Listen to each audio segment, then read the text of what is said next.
vamos percorrer outra parte do caminho que nos leva à Atlântida, para podermos saber se foi um mito ou uma realidade.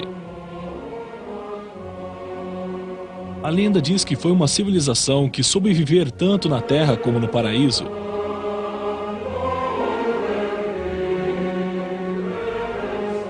Nas experiências e na filosofia Atlante, esta é a informação necessária para encontrar o equilíbrio exato entre matéria e espírito, mente e emoção, unidade e individualidade.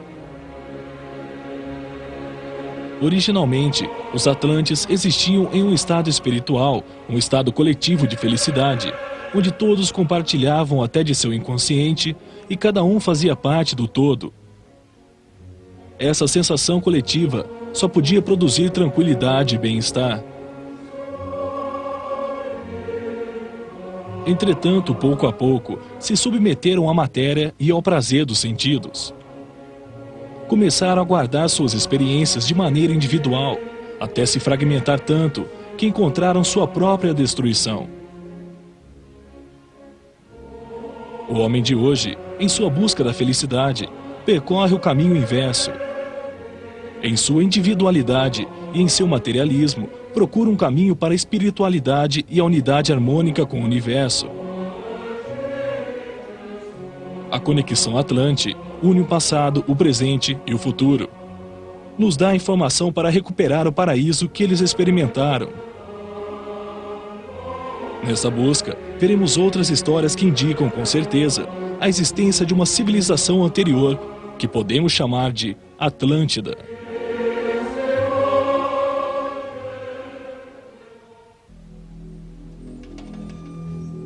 Hoje, graças à tecnologia, o homem vê cada vez mais longe. Os astrônomos nos mostram espaços sem limites na vastidão do universo. Assistem ao nascimento de estrelas a milhares de quilômetros da Terra, fotografam galáxias e constelações em regiões sem tempo e nem espaço. Isso tem trazido para esse ponto da criação uma perspectiva de outros mundos, sistemas planetários e lendas de antigas civilizações diferentes do que os cientistas e pensadores do século passado acreditavam.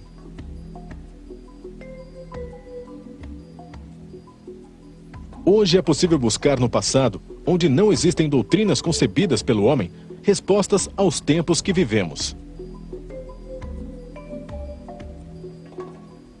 Devemos permitir que a intuição esteja no controle.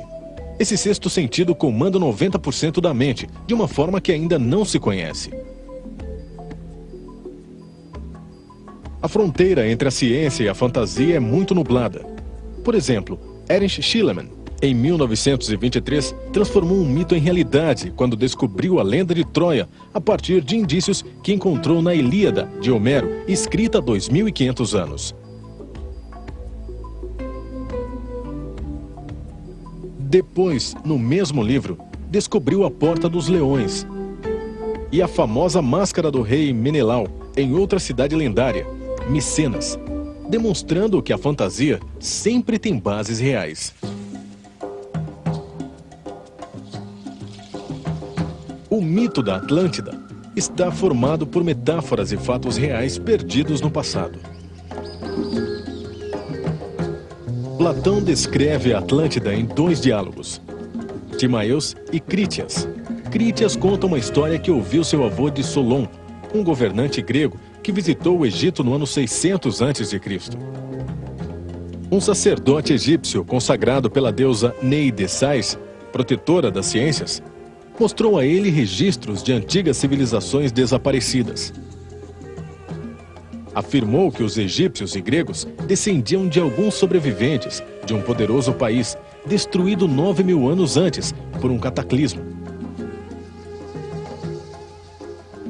O diálogo de Platão sobre a Atlântida pode ser interpretado de várias maneiras, como um registro de um fato real ou como uma história fantástica. Se a história fosse inventada, poderia ser uma alegoria de seu próprio tempo, uma parábola moral ou um conto místico.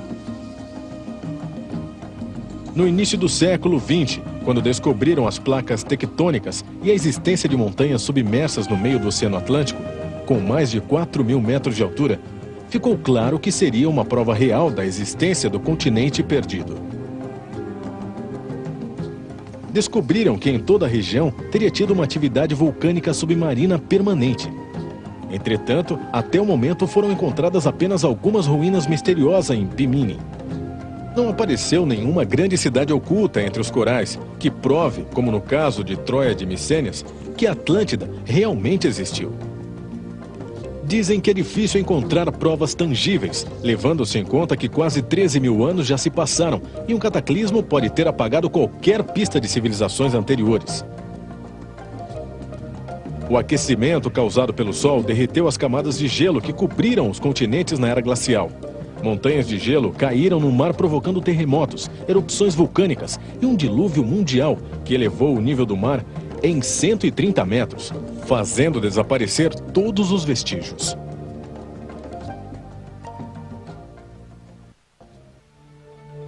A falta de provas sobre a realidade da Atlântida faz com que muitos afirmem que Platão só escreveu uma história fantástica sobre as realidades políticas de seu tempo. Um retrato idealizado da organização e o funcionamento de uma sociedade perfeita. Recorrer a uma alegoria seria um caminho mais seguro para se pronunciar contra sua sociedade, uma maneira oculta de mostrar suas fraquezas num momento em que seria perigoso criticar. O afundamento no mar representaria a destruição política, moral e filosófica que ele temia, uma advertência sobre o caminho que os atenienses tinham tomado. Outra maneira de entender os escritos de Platão é como uma ficção filosófica ou uma parábola que busca indicar verdades importantes sobre a natureza humana. Como ficção, mostra os benefícios da cooperação entre os homens, as vantagens de seguir as leis estabelecidas e as penalidades que resultam da cobiça e da ambição. Mostra como se pode transitar facilmente da justiça e felicidade para a violência e destruição. Nesse sentido, a história da Atlântida é muito importante para a sociedade atual, principalmente em momentos tão difíceis como os que vivemos, quando o homem deixou de cooperar com os outros homens. Como todo mito, o da Atlântida se tornou mais importante que sua realidade histórica. Além disso, identificaria como a fonte de toda a cultura humana, intensificou o mito. O mito abriga dois grandes motivos universais: o paraíso perdido e o dilúvio universal. O Éden e Noé aparecem na Bíblia com outros nomes em todos os livros sagrados das diferentes religiões e culturas. Os mitos tomam vida quando se acredita neles. Servem para guiar o homem em um mundo que é compreendido com imperfeição. No mito Atlante, a figura central é a humanidade encarnada em um lugar ideal perfeitamente governada e com muitas riquezas. Mas devido à sua ganância e ambição, os atlantes decidiram ignorar as leis divinas. Zeus, o pai dos deuses, decidiu destruir o homem, sacudindo a terra com terremotos, erupções vulcânicas e inundações. A mesma cólera destrutiva Deus sentiu na história bíblica em que Noé foi o único sobrevivente. Uma história muito parecida com a de Adão e Eva, que foram tentados pela cobiça e pela ambição de serem iguais a Deus, rompendo a ordem divina e comendo o fruto da árvore do conhecimento. Isso levou à expulsão do paraíso. Para o homem de hoje, perdido no mundo que hoje vive, a história do paraíso perdido é uma luz no final do túnel.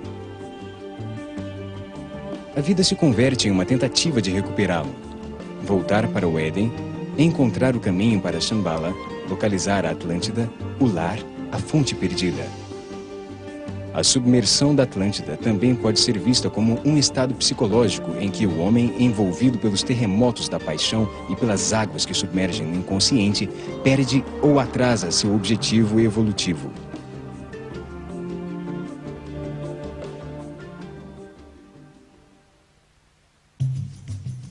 Existem muitas teorias sobre a existência da Atlântida e de outras civilizações anteriores, algumas fundamentadas em evidências inexplicáveis. Um misterioso mapa medieval, feito em Constantinopla em 1513, pelo almirante turco Pires Reis, mostra o Oceano Atlântico entre a costa da África, a costa leste da América do Sul e o Polo Sul, séculos antes de que isso fosse descoberto.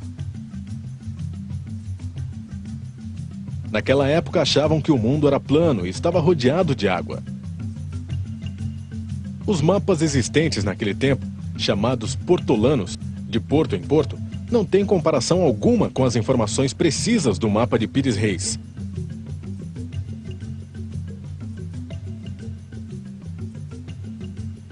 Nem mesmo mapas de 200 anos depois, como o de De Witt, têm uma informação parecida. Pires Reis usou coordenadas de longitude e latitude para dividir o globo. Trata-se de trigonometria esférica, inventada bem depois por Geraldo Mercador.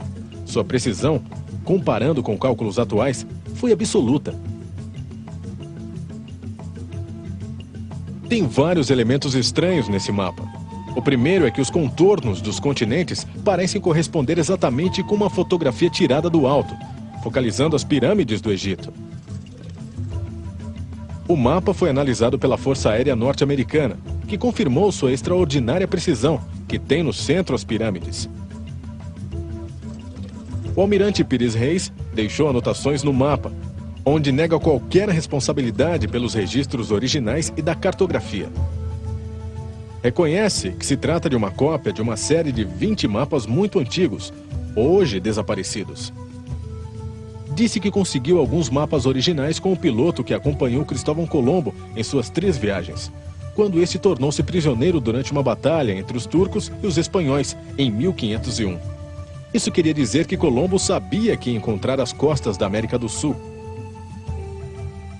O mapa mostra o rio Amazonas com a ilha de Marajó, descoberta somente em 1543, em sua desembocadura. Estão também as Ilhas Malvinas, recém-descobertas em 1592. O mapa de Pires Reis traz informações antigas extraordinariamente precisas, descobertas por seres que tiveram um nível de tecnologia igual ou superior à atual. Outro mapa bastante estranho é o que foi feito por Orontos Finels em 1532, onde aparece a Antártida sem a camada de 2 quilômetros de gelo que a cobre atualmente. O que é estranho é que esse continente não foi explorado até 300 anos depois, em 1818. Seus contornos coincidem de maneira assustadora com mapas elaborados em 1977, quando pela primeira vez fizeram estudos sísmicos sobre o Polo Sul para verificar o que havia sob a camada de gelo. A evidência geológica que conhecemos nos diz que a Antártida sem gelo só pode ter existido no período compreendido entre ano 13.000 e 4.000 a.C., quando não existia uma civilização capaz de registrar as costas do Atlântico.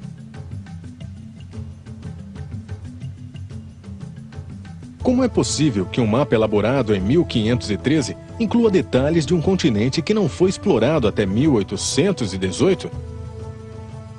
E por que está registrado sem gelo, se é uma situação que não pode ter existido há 12.000 anos? Devemos crer que a ciência significa progresso permanente, e estas evidências contradizem essa hipótese. Significaria que a ciência atual é um legado que provém de uma grande civilização desaparecida. Existem 2 maneiras de ler os antigos textos religiosos: a forma esotérica, que trata somente de significados racionais, como em um dicionário dos que conhecemos, e a esotérica, que trata de um sistema de símbolos sobre a visão do universo como um todo. A esotérica usa a energia mental e é uma amostra de um sistema superior de conhecimentos, da forma intuitiva de consciência que antigas civilizações nos deixaram como herança em muitos livros. Hoje em dia, poucos seres usam o cérebro para captar essa informação esotérica. Para a maioria das pessoas, pode ser somente imaginação. Entretanto, é uma forma prática e científica de obter informação. Livros hindus, provavelmente a literatura mais antiga do mundo, contém essa simbologia esotérica. Dão grande importância ao ciclo de 25.920 anos, que chamamos de precessão dos equinócios, como os sumérios e os egípcios. Para eles, esse ciclo determina as catástrofes periódicas que destroem grandes partes da humanidade. Mudanças magnéticas no Sol, que ocasionam mudanças magnéticas na Terra, alterando o eixo de rotação e o clima do planeta. Acredita-se que o dilúvio universal aconteceu em uma das mudanças de ciclo, quando o gelo dos polos caíram no mar, ocasionando um gigantesco tsunami e um cataclismo no globo que destruiu a civilização existente naquele momento.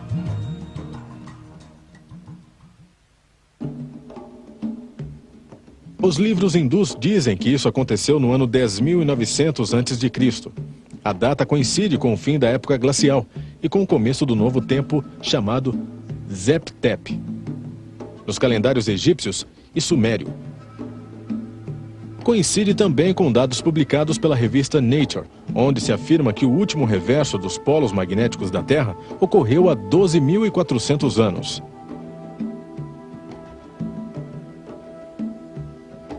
Os livros dizem que naquele momento o Império Hindu de Rama estava em guerra com sua civilização-mãe, um povo que chamavam de Ázevis, ou gemelos, uma figura que sempre representou a Atlântida.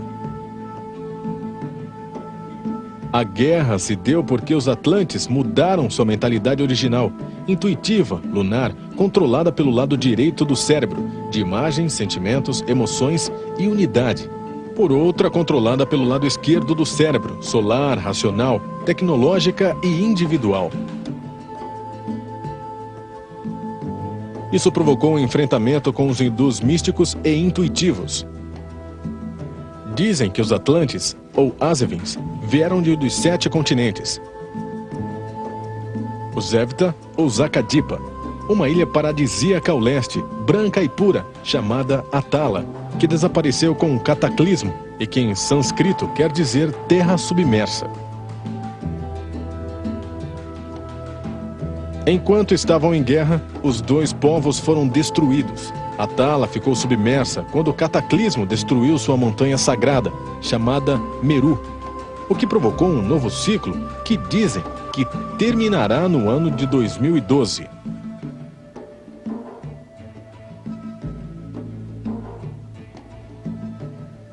Para os hindus, a mudança de uma era para outra é um momento alarmante. O Samsat-Takabada conta que os dois povos usavam naves voadoras com as quais podiam viajar para qualquer lugar da Terra. Os hindus as chamavam de Vimanas e as descreviam como impulsionadas por um líquido combustível amarelo derivado do mercúrio. Os atlantes as chamavam de Bailixes. Tinham uma tecnologia antigravitacional mais avançada que podiam se deslocar com igual facilidade, tanto no ar quanto embaixo d'água. Tinham descrições precisas de tecnologia de voo avançada, de mísseis, raios laser e até bombas atômicas. Descreviam técnicas de combate aéreo modernas, métodos para economizar combustível e evitar tormentas, variando a altitude, aterrissagens forçosas causadas pelo inimigo e danos ocasionados por choques com pássaros em voo. Fala também de naves que voavam através do firmamento acima dos ventos, que disparavam armas que lançavam raios de luz que desintegravam tudo o que iluminavam.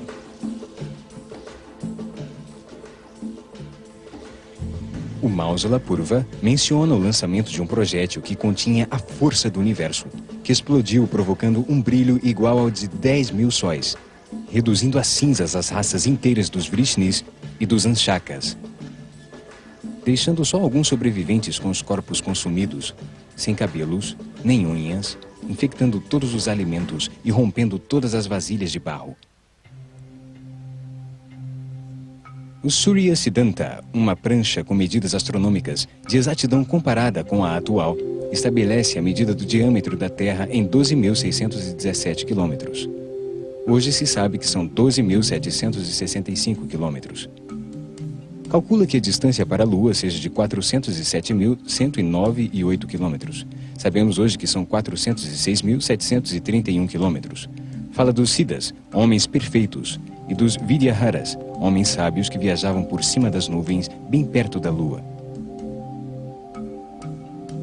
Dividia o tempo em frações tão pequenas que seriam equivalentes a 3 bilionésimos de segundo.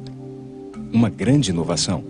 E isso indica a existência de equipamentos sofisticadíssimos usados com propósitos que desconhecemos.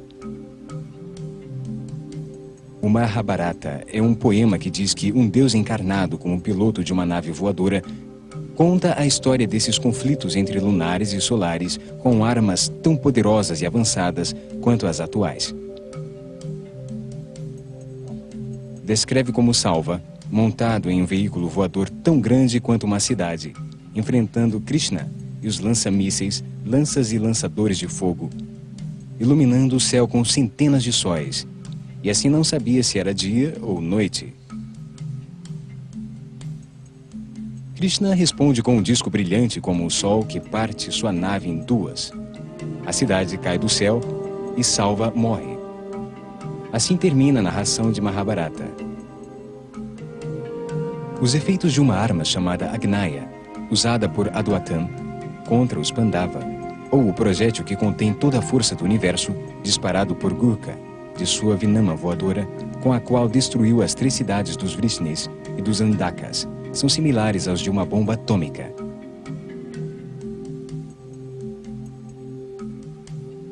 O Mahabharata diz que, ao explodir, produziam uma coluna incandescente de fogo e fumaça que parecia conter 10.000 sóis, estremecendo a terra e a queimando com um calor terrível e violento. Ventos ferozes sopraram e as nuvens fugiram para o alto, disparando poeiras e pedras em todas as direções, escurecendo todos os lugares. Os corpos ficaram tão queimados que não foram reconhecidos. Os guerreiros que conseguiram escapar se jogaram na água para se lavar, mas o cabelo e as unhas caíram e toda a comida ficou envenenada. Todas as narrações tão precisas sobre técnicas de voos, mísseis e explosões com características atômicas são normais e compreensíveis para um ser da nossa época. Mas como fizeram para descrevê-las há 5 ou 6 mil anos? A única explicação possível é que estivessem descrevendo o que realmente aconteceu e que as marcas tinham desaparecido com o cataclismo universal. Essas narrações de livros antigos hindus não são as únicas que falam de guerras atômicas e tecnologias avançadas. Em escavações arqueológicas nas ruínas da cidade hindu de Mohenjo-Daro, que significa Montanha dos Mortos, encontraram esqueletos radioativos e paredes de tijolos vitrificados e fundidos devido ao imenso calor, resultado de uma explosão misteriosa de proporções atômicas. Os sumérios e egípcios narram a destruição de cidades no Sinai, como Sodoma e Gomorra, também presentes na Bíblia. Trata-se de explosões que provocaram um vento radioativo que acabou com as principais cidades sumérias por volta do ano 2000 a.C., dando passagem ao reinado babilônio. São tecnologias que só foram inventadas e provadas com a bomba atômica sobre Hiroshima na Segunda Guerra Mundial. De onde saíram esses conhecimentos? Como usaram baterias elétricas na antiguidade? Nas escavações de um lugarejo perto de Bagdá, Iraque, o arqueólogo alemão Wilhelm Köningen acabou deduzindo que eram baterias elétricas construídas há 6.000 anos. Vasilha de cerâmica com um cilindro de cobre no interior, que por sua vez continha no centro uma vareta feita com 60% chumbo e 40% estanho, isolada por uma tampa de asfalto. O laboratório da General Electric estudou a bateria e notou que ao enchê-la com ácidos orgânicos, como o suco de uva, funcionava perfeitamente bem, produzindo uma corrente elétrica de 2 volts. Colocando várias em série, podia produzir a voltagem que desejasse. Talvez essa tenha sido a tecnologia usada para iluminar os templos antigos. Luciano, o satírico grego, descreveu que em Hierápolis, no templo de Hera, sua estátua de ouro tinha uma joia na cabeça, da qual emanava uma grande luz, e o templo inteiro brilhava como se fosse iluminado por milhares de velas. Pode ser que tenham usado isso para iluminar o interior das tumbas reais egípcias, enquanto pintavam os murais coloridos que enfeitavam suas paredes. Devemos considerar que não ficavam rastros de fumaça que devem ter sido produzidos pelas tochas de fogo que, segundo pensam, foram usadas para enxergar na escuridão. Muitas evidências pré-históricas que põem em dúvida a versão oficial sobre a existência do ser humano na Terra têm sido suprimidas ou deixadas de lado. Essas evidências põem em dúvida as teorias evolucionistas e por isso não são estudadas e são mantidas enterradas em arquivos esquecidos.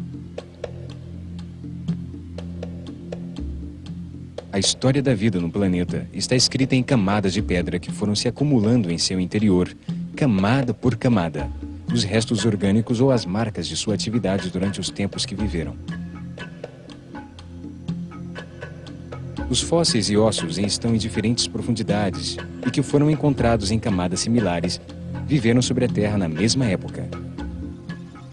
Assim descobriram que as espécies mudam de época em época. As camadas mais superficiais de pedra contêm os ossos de animais recentes. Sob os ossos de mamíferos estão os ossos dos dinossauros. Mais abaixo, os anfíbios. Depois, os restos de caracóis e peixes. E, por último, alguns restos de simples células.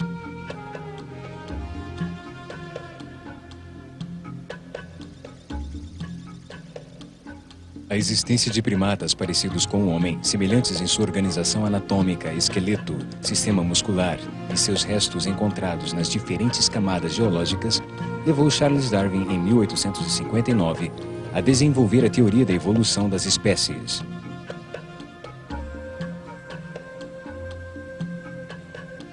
Darwin descarta a criação divina narrada pela Bíblia e afirma que o homem, através de mudanças acidentais ou causais, ao largo de grandes períodos de tempo, é um animal que evoluiu a partir de seus pais, os monos, e primatas originados no planeta, graças à sua força. Entretanto, hoje, 150 anos depois, ainda não encontraram provas conclusivas que possam comprovar essa teoria, e ainda procuramos o elo perdido entre o homem e o macaco. O famoso antropólogo Richard Leakey confirma que todos os restos descobertos dos antepassados do homem cabem em 1/4 e sobra espaço. Existe apenas alguns ossos dos milhões de seres da pré-história para sustentar a teoria da evolução.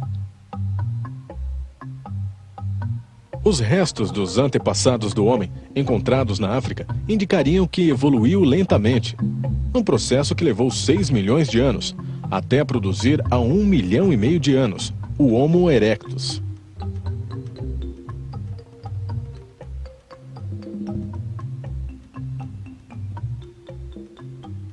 Com uma capacidade craniana de 1.000 centímetros cúbicos, caminha erguido, liberando suas mãos, o que lhe permite usar ferramentas. Os olhos na frente facilitam o sistema visual, possibilitando calcular melhor as distâncias e caçar melhor.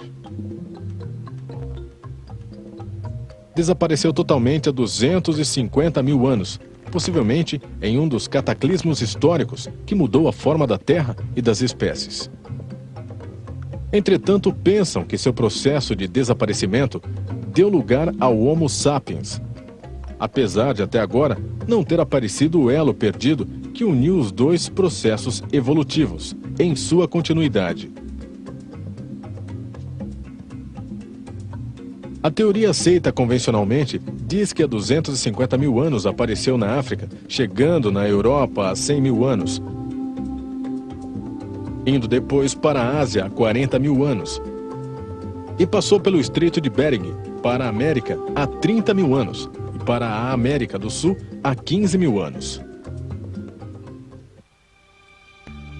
O Homo sapiens aparece subitamente com 500 centímetros cúbicos a mais de capacidade craniana, o que permitiu que ele desenvolvesse a inteligência, a faculdade da fala e um corpo muito parecido com o do homem moderno, em uma mutação macro que não coincide com a lentidão da evolução.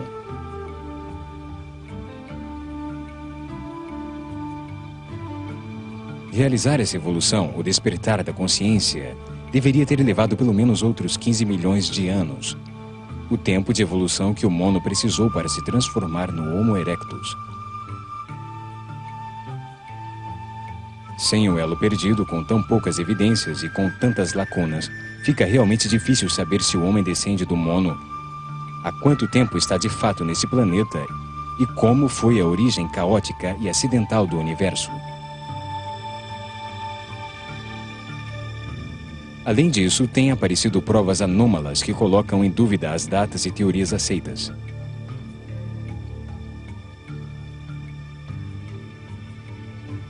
Em Ottosodal, Western Transvaal, África do Sul, encontraram centenas de bolas metálicas fabricadas com um metal azulado incrivelmente resistente, algumas com 3 fendas paralelas que nem sequer riscam ao tentar perfurá-las com brocas de aço. Foram encontradas no fundo de uma mina de diamante dentro de um material mineral macio chamado pirifilita, que se formou pela sedimentação há cerca de 3 bilhões de anos.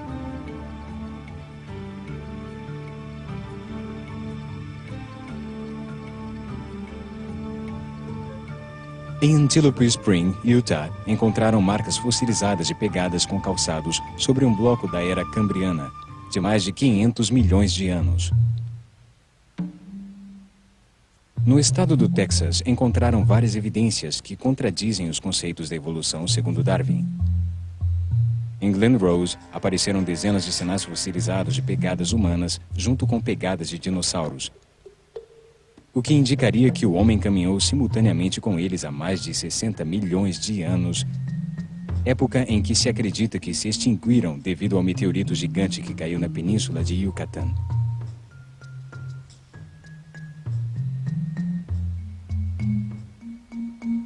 As mesmas pistas de humanos junto com as de dinossauros foram encontradas um pouco mais adiante, ao lado do rio Biloxi, onde também descobriram um martelo elaborado com fundição metálica bastante estranha e com o cabo carbonizado devido à alta pressão e temperatura. O mesmo acontece com a rocha de 80 milhões de anos, onde estava escondido. No fundo de uma mina em Table Mountain, Califórnia, vários objetos de pedra, inclusive uma peça de artilharia, foram encontrados inexplicavelmente dentro de uma formação rochosa de 5 milhões de anos. Isso indicaria a existência de homens inteligentes que usavam ferramentas há milhões de anos e a possibilidade de uma civilização anterior à atual. São evidências físicas reais da existência do homem que existe há muito mais tempo do que Darwin garante.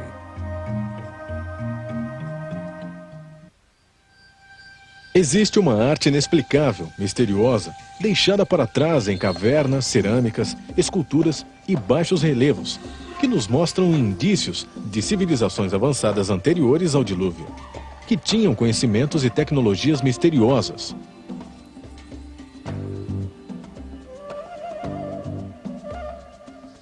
No templo de Osirion, em Abidos, Egito, existe um painel entre 2 colunas, com baixos relevos bastante estranhos. Mostra uma série de naves e helicópteros que só poderiam ser identificados por pessoas da nossa época. Trata-se de uma forma de transporte aéreo, como mostra um baixo relevo dos templos mais antigos do Egito. A cultura maia também nos deixou indícios de tecnologias avançadas muito antigas.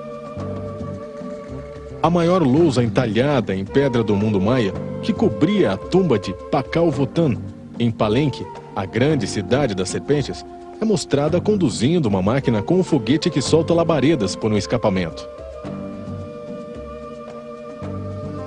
Na margem, tem os hieróglifos, correspondentes ao Sol, à Lua e à estrela polar, o que indicaria o alcance da nave. Tem sido motivo de muita especulação. Sabemos que George Lucas decidiu usar essas medidas e formas para as naves da perseguição pelo bosque no filme Star Wars.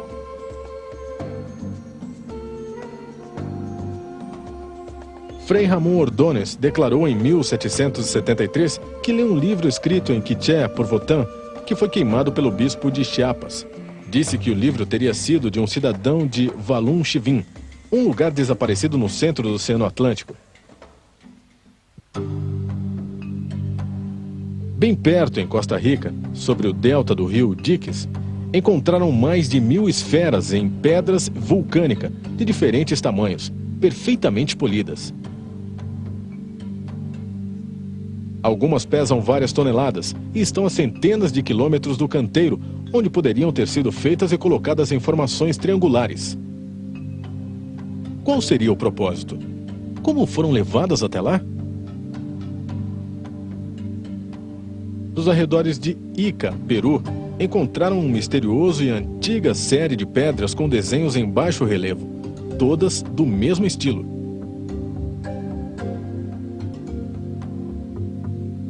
Pela pátina de sua superfície, sabem que foram entalhadas há 12 ou 13 mil anos.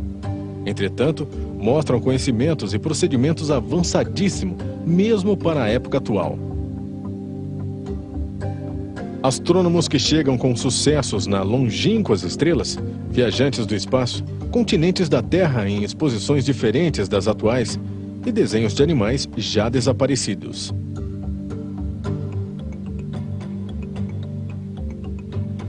Representa também um transplante de coração, que mostra uma mulher grávida, de quem é retirado o sangue, para que as proteínas e os hormônios fossem aproveitados para impedir que o feto fosse rejeitado como um corpo estranho. A paciente recebe uma transfusão de sangue da mulher grávida e recebe um novo coração em seu peito. Esses baixo-relevos são verdadeiras enciclopédias de pedra da antiga civilização Atlante, que foram levadas para o Peru pelo deus cientista Viracocha depois da catástrofe que escureceu o Sol. Em Nazca, também no Peru, descobriram enormes figuras e traços de muitos quilômetros de comprimento, feitas com pedras no chão, que só podem ser vistos do alto. Outra estranha descoberta é a das pedras gigantescas de Ollantaytambo, Machu Picchu, e Sacsayhuamán, cortadas em ângulos múltiplos para que se encaixassem perfeitamente umas nas outras, depois de terem sido transportadas por centenas de quilômetros. Afrescos rupestres feitos há 9.000 anos foram encontrados em uma caverna em Tassili, no Saara. Mostram seres com escafandro. Outra pintura descoberta em Kimberley, Austrália, mostra seres sem boca e também com escafandro, além de sandálias, em um lugar onde os índios andavam descalços. É evidente que o homem não conhece seu próprio passado e prefere acreditar nas teorias que não exijam mentes abertas a outras possibilidades. As provas que temos visto indicam a presença de civilizações anteriores com tecnologias diferentes das nossas.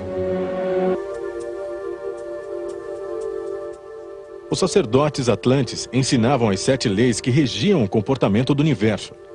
Na base da pirâmide dessas 7 leis universais está a lei da natureza.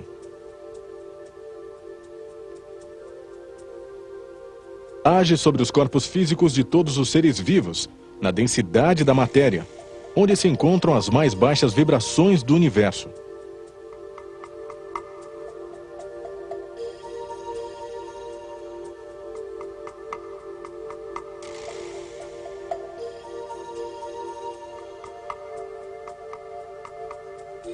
Organiza os átomos em moléculas, as moléculas em proteínas, as proteínas em células, as células em tecidos, os tecidos em órgãos, e os órgãos se estruturam para dar forma ao corpo, manifestando a perfeição da natureza na diversidade dos corpos vivos. A lei da natureza é uma programação automática de origem divina, contida nos códigos genéticos de cada espécie.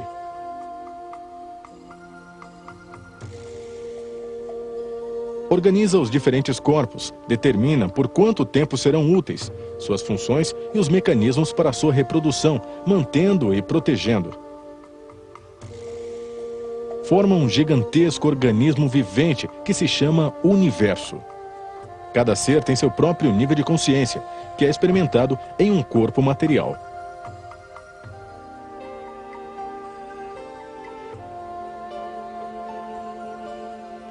Os corpos contêm a consciência que experimenta a vida, e assim compreende a razão do universo, em um processo de evolução que leva à perfeição e à sabedoria depois de muitas encarnações.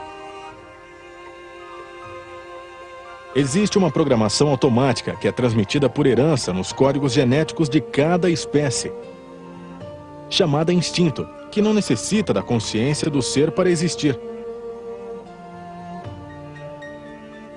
Sua principal função é gerar, manter e defender a vida, controlando todos os processos vitais. A reação automática do instinto é simples e binária, desenhada para não permitir dúvidas de posições intermediárias. Sim, não, fujo, ataco, ajo, reajo, gosto, não gosto. Para gerar a vida em cada corpo, a natureza usa a atração automática, que o leva a buscar e conseguir em sua espécie a companheira para procriar. Se a atração for mútua, indica que existe compatibilidade para gerar a vida. Essa lei se manifesta na atração sexual, que se sente ao reconhecer a companheira em potencial.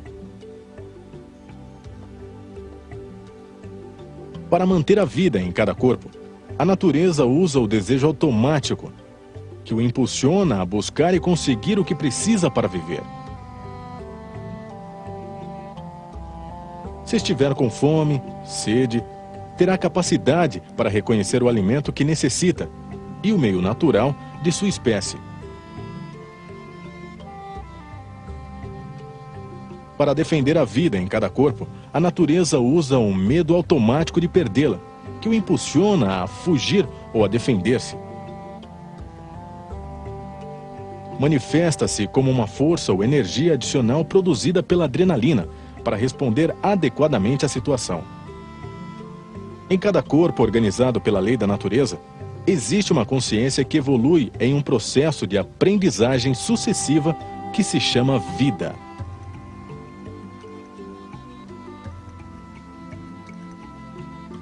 Todas as consciências individuais percorrem o mesmo caminho para a sabedoria, mas encontram-se em diferentes níveis de evolução.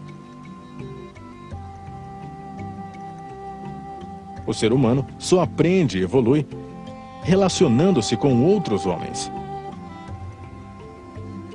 O que vale na vida são as relações e não as crenças.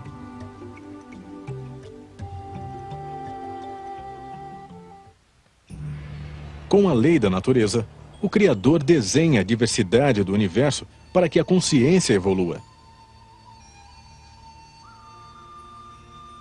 Diferentes raças, em diferentes lugares e climas, expostas a diferentes situações e culturas, permitem um contraste da diversidade. Homens diferentes, com níveis de consciência diferentes, se comportam de diferentes maneiras, permitindo as relações de aprendizagem. Somente através dessas relações com os outros, a consciência evolui. Aí se manifestam as diferentes personalidades que desenvolvem a arte, a ciência e a indústria, ou estimulam a revolução e ao caos social.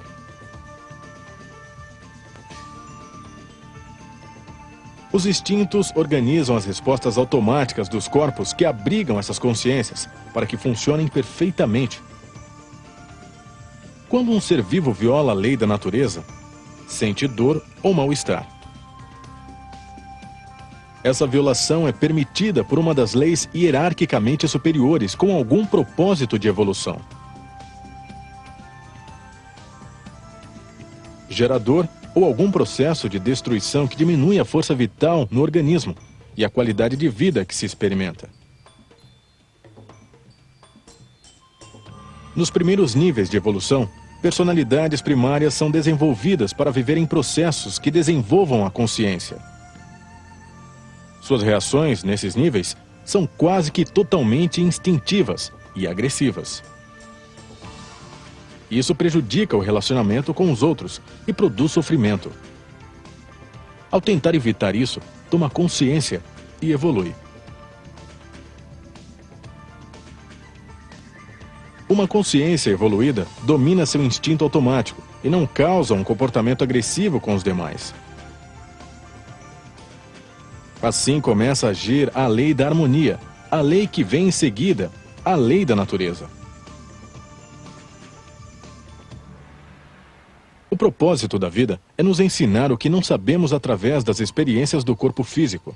Vivemos para aprender, para aumentar a sabedoria universal. Temos visto evidências contrárias à história convencional que nos permitem aceitar a existência de uma civilização anterior à atual, que desapareceu deixando muito pouca pista devido ao cataclismo universal. No nosso próximo programa, veremos quando desapareceu a Atlântida, de acordo com informação registrada por muitos povos da Terra. Veremos as diferentes teorias sobre sua possível localização, até chegar ao lugar onde há mais chance de ter existido. E também continuaremos nos aprofundando nas 7 leis universais. Acompanhe-nos!